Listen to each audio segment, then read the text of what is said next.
এ পর্যন্ত রাজনৈতিক কারণে দায়েরকৃত হয়রানিমূলক মোট 23,865টি মামলা প্রত্যাহার করা হয়েছে। তবে বিএনপির কেন্দ্রীয় কার্যালয় হতে প্রাপ্ত তথ্য মোতাবেক 2007 সাল থেকে 11 জানুয়ারি 2025 সাল পর্যন্ত বিএনপির নেতাকর্মীদের বিরুদ্ধে মোট 1,42,983টি মিথ্যা ও হয়রানিমূলক মামলা দায়ের করা হয়েছে। বর্তমান সরকার দায়িত্ব গ্রহণের পর 5 মার্চ 2026 তারিখে রাজনৈতিক কারণে দায়েরকৃত হয়রানিমূলক মামলাসমূহ প্রত্যাহারের সুপারিশ করার লক্ষ্যে জেলা পর্যায়ে জেলা ম্যাজিস্ট্রেটের সভাপতিত্বে 4 সদস্য বিশিষ্ট কমিটি পুনর্গঠন করে।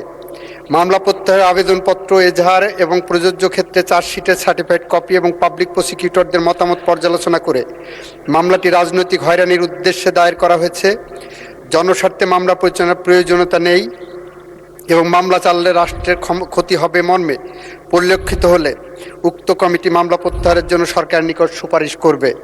জেলা কমিটির নিকট হতে প্রাপ্ত সুপারিশগুলো পরীক্ষা নিরীক্ষা করে মামলা প্রত্যাহারের কার্যক্রম গ্রহণ করার জন্য 8 মার্চ 2026 তারিখে আইনমন্ত্রীকে আহ্বায়ক করে গঠিত 6 সদস্যীয় কেন্দ্রীয় কমিটি মামলা প্রত্যাহারের বিষয়ে সিদ্ধান্ত গ্রহণ করেন।